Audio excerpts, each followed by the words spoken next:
guys in the dark. When I think about my earliest memories, Charlene was present. She was my father's coworker. She had been there from the beginning. She brought him snacks the day that he announced that my mother happened to be pregnant with me. A few days after I was born, she went into the hospital. I was difficult. It was a C-section. Both my mother and I had to stay in the hospital for a week or so. She had presented my mother with flowers, and me with just a little stuffed toy. I didn't need a babysitter when she was always calling up and offering to babysit me. It would be nice, she had told my parents. You go out. Have fun. Just the two of you. The baby will be just fine with me. My father happened to be touched by this generosity, but my mother was suspicious about it. She seems just a tad too insistent.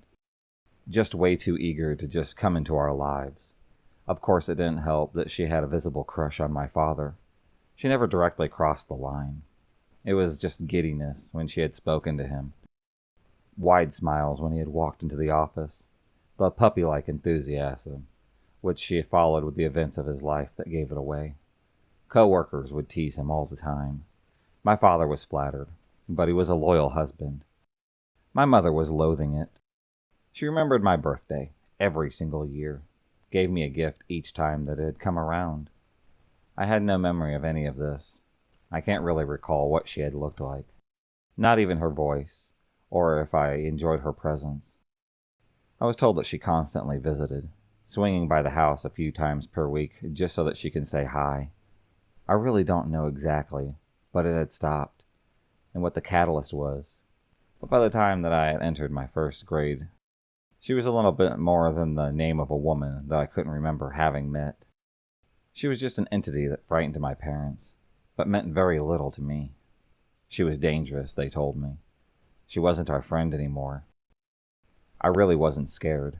In those days, at just 7 years old, I only cared about swishing the little skirt on my school uniform, especially when I twirled around, playing with the parachute at recess.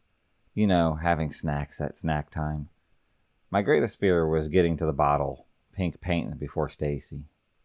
She was the paint monopolizing fingers during art class. So I can't say that our daily checklist of skills particularly alarmed me. Every single morning my parents would pull up in front of the school. They would drop me off and run down the questions. You know, those questions that every single parent asks their kid. What do you do when a stranger tells you that they want you to get in the car? You know the answer. Run away. Go get a grown-up. I had already knew these answers. They were drilled into me. What if they tell you mom or dad had sent them? Tell them that they are lying and then run off and find an adult. What do you do if a woman named Charlene happens to talk to you? I told them, get a teacher. Do you remember what she looks like? I shook my head. Do you remember the hair color? I believe that it was blonde. Yeah, that's right. What do you do if she ever just tries to grab you? Fight. Run to a grown-up that I trust. And so it had gone, every single day, for many years. We lived in a mid-sized city.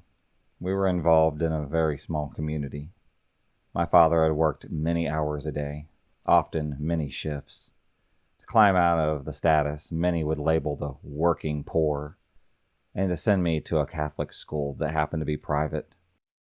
There was nothing fancy. It was welcoming, and I felt very safe. The education was important to my father. He happened to grow up in a low level of poverty. I truly can't imagine any of that. He worked full-time to help his parents pay the bills. The tuition and expenses were manageable to him, even if it meant he often went to work with holes in his shoes and his pants, or maybe half a sock. It didn't matter to him. Even if he would skip a meal just so that I could get books for school. We never seemed to really get ahead. Private schools happen to be like small towns. Everybody happens to know everyone else's stuff. And this school was no exception. The children were all growing up together.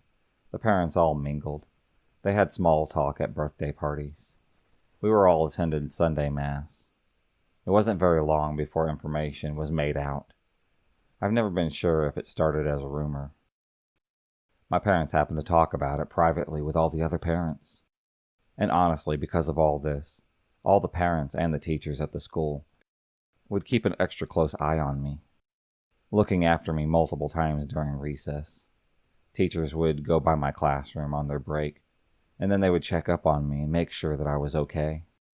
The parents would pass by the school and go to the playground. They would always ask me if I was okay and if anyone had approached me. Nobody ever bothered me.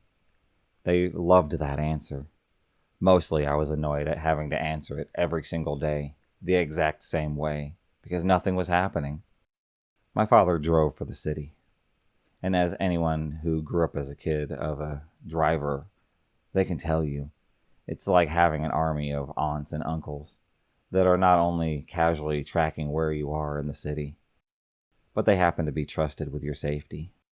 Now, riding a bus might prove dangerous for others, but you happen to be untouchable when you're a kid, sitting in the front, and on a first-name basis with every single driver that is on shift. Much time later, I found out that my father spread the word about her amongst his co-workers. She had gone for another job at this point, still lived in the city nearby. Every driver happened to be on the lookout for her. The school that I was in was one of the bus routes, and every time I saw a bus drive by during recess, I would go up to the fence, and then I would wave at the driver, knowing that it was likely to be my father, or maybe somebody else that he knew. The drivers all had radios so that they could talk back and forth, and every time that they looked at me at school, or out and about, they would just give my father an update on how I was doing.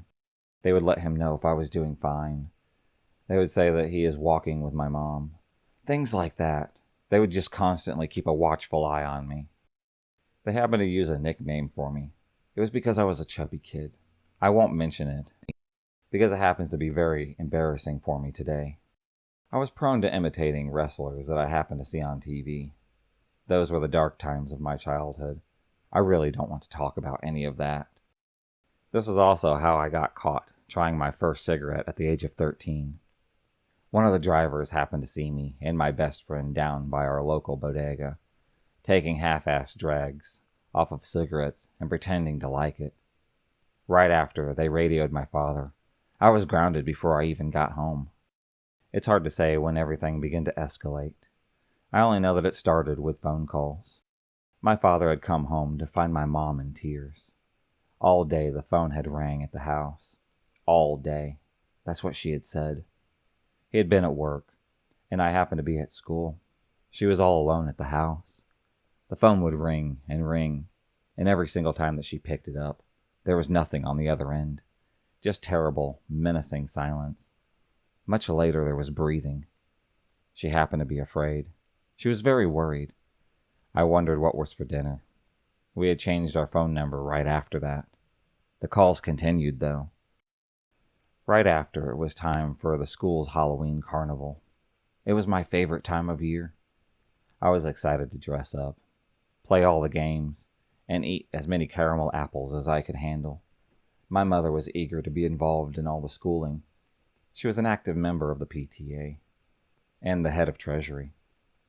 It was from this fund that the money for the Halloween carnival and many other holiday celebrations had came about. All the parents and teachers donated to make sure that we would have fun on field trips.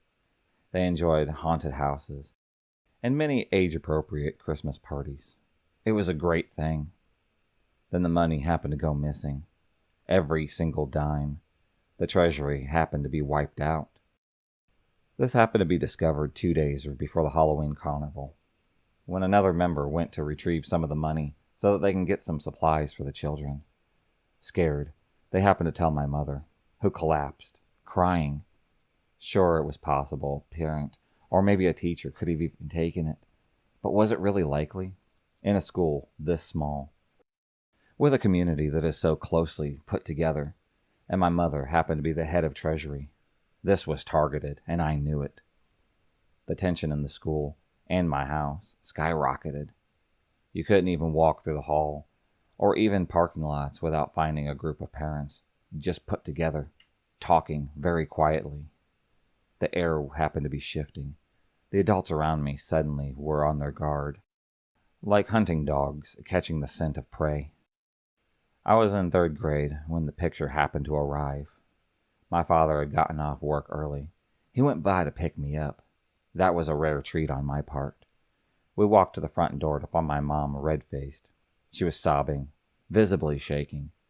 Before she said anything, my father demanded that I retreat into my room and go and close the door. I cried. He raised his voice at me. Something that rarely ever happened. I ran off to my room pouting. It was a family photo. It was taken at the old Sears photo studio. It was a couple of years ago. My parents and I were just smiling. We were obviously happy. Mom was close to Dad, and I happened to be sitting on my mother's lap. Except for her face was scratched out. On the back of the photo, in red marker, it had read, "They shall be mine, bitch." It was like something out of a bad movie. After that, I had my very own guard at school, or rather, one of the school's 2 security guards, who happened to be out wherever I was at the time. The playground at recess, parking lots, everything, even the cafeteria. Things became mostly quiet for a while. Mom was still reported menacing phone calls. She mentioned hearing something walking around our house, crunching of leaves. You know, obvious signs. Later, when Dad had gone to look, there were footprints in the dirt right beneath the window. The day that my mother happened to cry about somebody or something tapping the windows and then jiggling the door handles, my father had set up shop right in front of our front door. Nothing else besides a chair and his rifle. He had dozed off in front of that door all through the night. He was waiting for the first sign. Any kind of sign. He was just waiting for her to make some kind of move, especially when he was home. He was ready for her. He was making sure that she did not harm his wife, or possibly take his little girl. Years later, when I had long been in full flush of adulthood, he had knocked back a few too many whiskeys. He told me that he considered actually killing her. It was a strike against the woman who happens to be terrorizing the woman that he loves and plotting to steal his child. He put the idea away quickly. He was shameful of it. But still, it had been there. The remnants of it still lingered. After all, we say things like that, especially when it comes to protecting the family. But how many of us will truly do that? It's strange to think it all came to a horrific end over the pettiest of crimes. All of the money from the parents' bowling league treasury was stolen.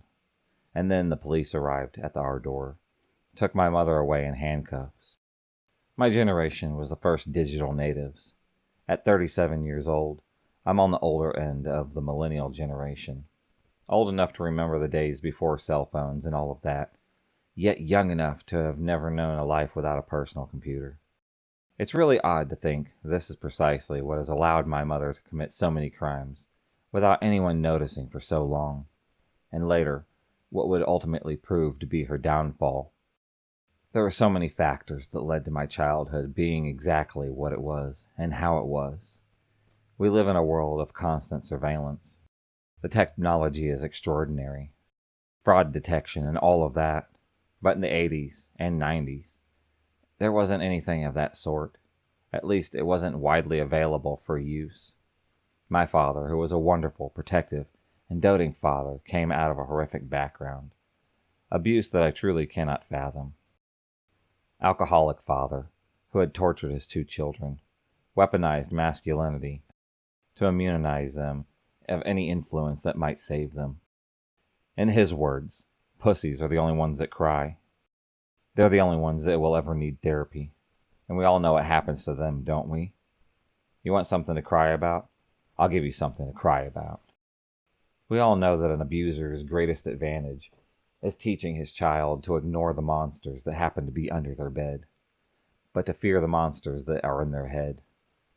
Couple that with growing up in the 50s, 60s, and 70s, eras in which it believed PTSD was something that only veterans had to have. If a man was abusive to his children and his wife, it happened to be unfortunate, but it was none of their business. Therapy came with a stigma. It was powerful, and it was essentially social suicide. And you would end up with a loving man riddled with unchecked PTSD, paranoia, and overprotectiveness that comes with it. He trusted her with his child, all of that money that they earned. It didn't occur to him, not once, that it wasn't a great idea. After all, he happened to be grateful that he could escape the hell of his own childhood and make a happy family. Why wouldn't he believe in her? He called the police early, when Charlene seemed determined to torture the family. But given that there happened to be no proof, there wasn't anything that they would do. And later, my mother had begged him not to call once again. They didn't do anything, just like last time. What would be different this time? Besides, our family, my father's family, all believed that handling your problems was the man's duty, and first and foremost. So that's exactly what my father did.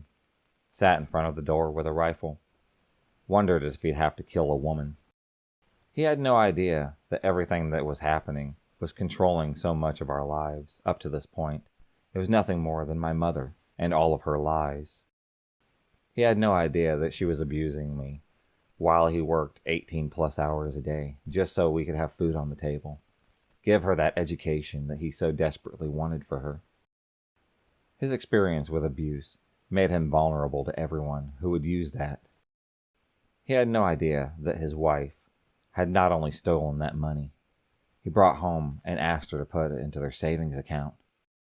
That she had committed so many felonies in his name, tallied up thousands upon thousands of dollars in debt, took money from my school, had various sources of income that he wasn't even aware of.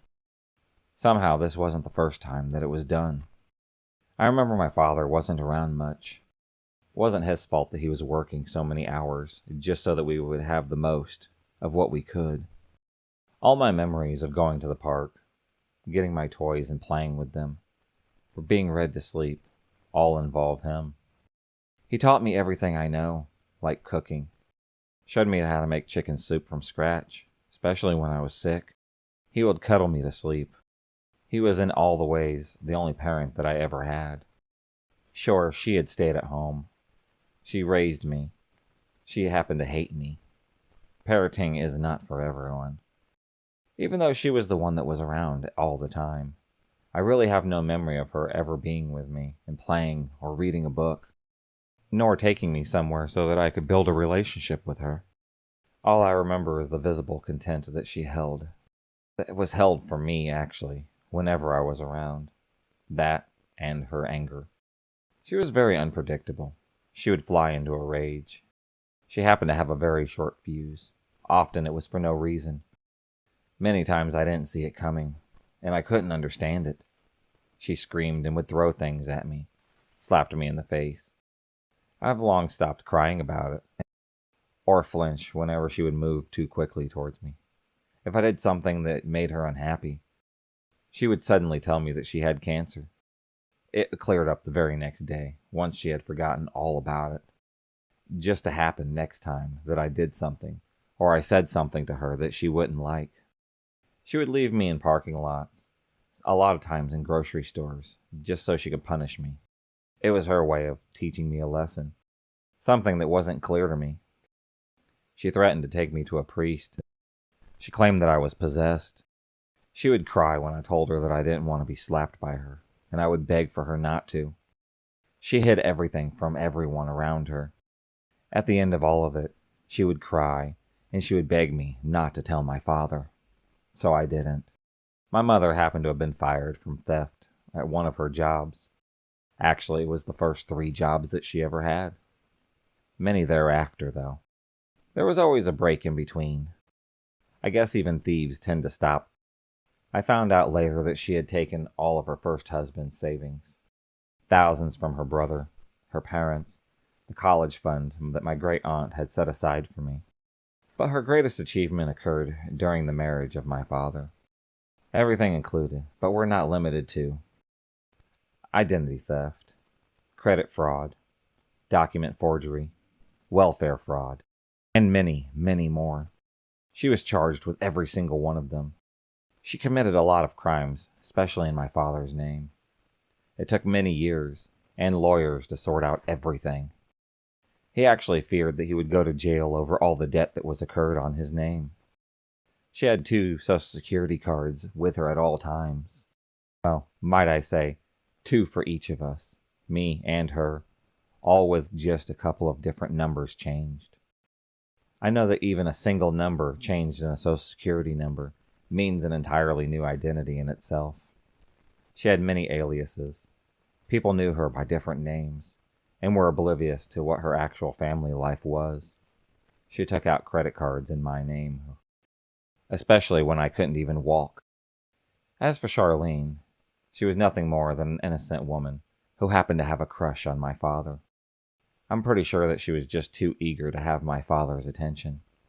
Beyond that, very innocent, unaware of everything that she'd been dragged into, the potential threat to her life, the calls, all the photos, theft, everything. Everything that was created by my mother. I'm not sure what for. Maybe to disguise her child abuse. Maybe it was all the theft that she was committing. Or maybe it was just to ward off the woman that somehow she thought was a threat. Honestly, I will never know. They divorced after her arrest, and all the deception began to unravel. My dad was given all custody to me. She spent quite a lot of time in jail. Not nearly as much as you might think.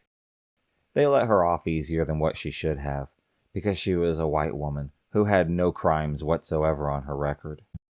Plus, a lot of people decided that they weren't going to pursue any damages, or even charge her for any of her misdeeds. Later on, she ended up dating 2 men in succession, right after the divorce with my father. One she almost married. She ended up stealing a lot of money from both of them. Again, she got some jail time. Not as much as you think. She got long hospital stays after faking her illnesses, as was her favorite pastime whenever someone had confronted her about her bullshit. She had borrowed money from coworkers, friends, and family. It was never paid back. This left a trail of angry landlords, loan officers, and casualties in her path of destruction. Finally, she was trumped by technology. She had to change up the routine. She had to settle down quite a bit. Worked a job for a few years. Eventually, she was diagnosed with MS. I find phone calls from collection agencies quite often. She happens to give them my number. Landlords have called me as well, especially because she used my name in the past. Many family friends and friends of hers had loaned her money to pay for a funeral expense for myself. Granted, after all of this, we still speak. While I'm occasionally of 2 minds about it, I got a strong sense of family duty. I value this deeply, but we are definitely not close at all. I don't know if she even realizes this. I visit her once in a while, mostly to make sure that she's being treated well. She plays with my hair, pats me on the cheeks, then calls me baby. Then she talks to any caregiver who will listen about what a wonderful daughter I am, the great job that I happen to have, and what a great job that she did raising me. She refers to me as disabled, a reference to my PTSD. She enjoys the attention from all the nurses and doctors. Later on in life, I asked her if she remembered Charlene. She asked me who that was. I explained everything that supposedly happened with Charlene. She shook her head, said no, I really don't know who that is. She wasn't lying. After all those years and all that bullshit, I can spot her lies. This was true. She lied so much to all those people and perhaps herself. She had forgotten the fundamental myth of her child's early life. Right before her wedding, maternal grandfather pulled my dad aside, told him to be careful around his daughter. She's a liar. He told me that he was stunned. He had no response to this whatsoever. No further context was given about it. Suddenly, my grandfather had changed the subject, continued on like nothing had ever happened. I think about that all the time. She is a liar. You have no idea, Grandpa. My ex-girlfriend had stopped by to visit. I had just eaten enough Chinese food at a buffet to be near passed out.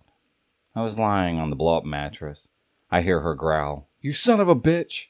And then boom, she punched me in the teeth. I asked her what the fuck her problem was. At the time, I was broke, so I didn't have any furniture. Everything was neatly placed in the room, including my condoms. She counted them and noticed one was missing from the last time that she visited. I scrambled up. She spit in my face. I told her to just leave and walked to the door. That's when she opened up the cabinet, took out the toaster oven, and threw it at the side of my head. My head was ringing. Glass was all over the floor from the broken oven door. Blood is trickling all down my head. I was panicked. I didn't want to hurt her, but she had to leave immediately. I told her that I would call the cops if she didn't leave my apartment.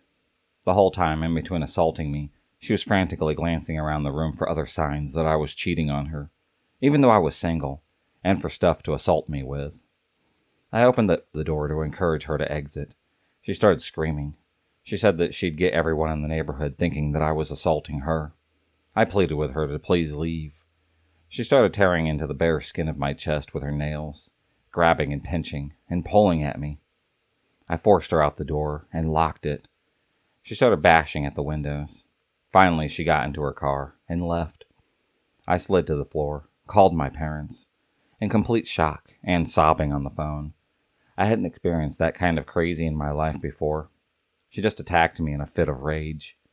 I didn't want to hit her back. I just wanted to be left alone. The whole experience had me wondering about the mental problems she must have been hiding the entire time that we were together. I was so afraid that she would do something crazy like wreck her car to get revenge on me, or hurt my dog, or call the cops with a fake story. It's been 5 years since that day, and it's thankfully hazy now. It's hard to describe what a blur it was.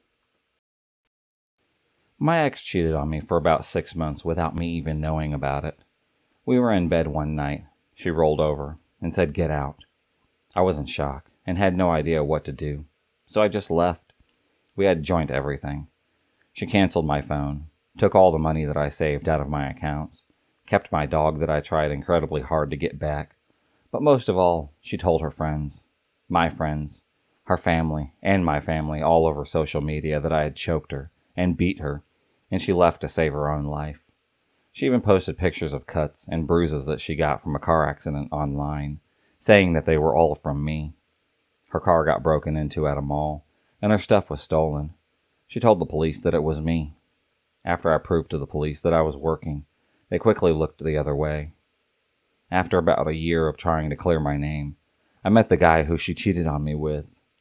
At first, I wanted to tear his face off, but after he bought me drinks, I found out that she did the exact same thing to him. After 3.5 years of abuse and 2 children, my ex-wife decided that she wanted to ruin my life, had me arrested on false charges of domestic violence, which led to a plea bargain due to the fact that we were living on my $10,000 a year income. She refused to work the entire relationship. This led to a 3-year probation, which included group therapy sessions for abusers. During these sessions, patients were required to recount the episodes of abuse and explain where they had made mistakes. Due to the fact that I hadn't actually committed any abuse, I was forced to lie, as lack of participation equals failure to abide by the requirements of probation deal. This led to the judge threatening me with up to 3 years in prison. As a result, we fled the country and set up shop in the Middle East. I was forced to join the army and serve as a combat soldier for 2 years. During the 2nd year of military service, I finally grew some balls. I told her that I wanted a divorce. The resulting meltdown created a situation in which I was forced to flee my domicile. In the process, I forgot to take my ID. She spent the next year forging my signature on rent, phone, water, electrical, and credit card contracts. To this day, I'm still paying off a $200,000 debt that she built up in my name. This figure does not include the debt that she incurred using my ID when she returned to the States. Oh, and she illegally kidnapped my children when she fled the Middle East to return to America. So yeah, I think that I need a drink after all of that. A couple of years ago, it was coming to the end of a relationship, and this girl was quite clingy and dependent on me, which is one thing I hate. I suppose I should have seen how unstable she was when I broke up with her. It broke her mind, and started with all the traditional stalker stuff, until I was leaving the house for work in the morning to find a gift that she had left me. It happened to be an eviscerated dog. Well, I was afraid at this point. If she's ballsy enough to cut up a dog on the doorstep, she's unstable enough to come after me. I decided to get the police, and the courts involved. She's okay now after a few months of suicide watch therapy, and a stint in prison for cutting open the dog and spreading it all over my doorstep.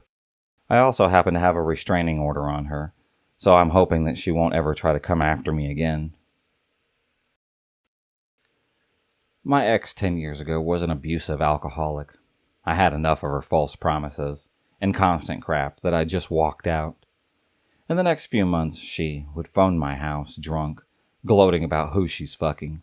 Showed up to my parents, drunk, demanding to talk to me. Various times she was verbally abusive to my mother, who basically told her to screw off before she called the cops.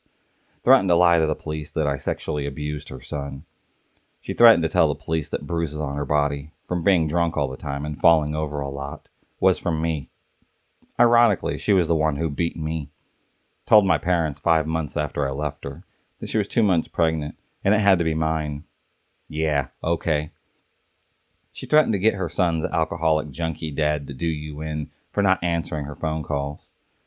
Called my boss various times at work, demanding that I be fired for being abusive to her at my workplace, which happens to be a supermarket.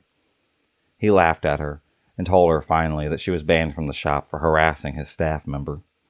Probably more, but thinking about it makes me feel like crap. If you enjoyed this video, please subscribe, like, and hit the bell for notifications on future videos and become a stalker of the night.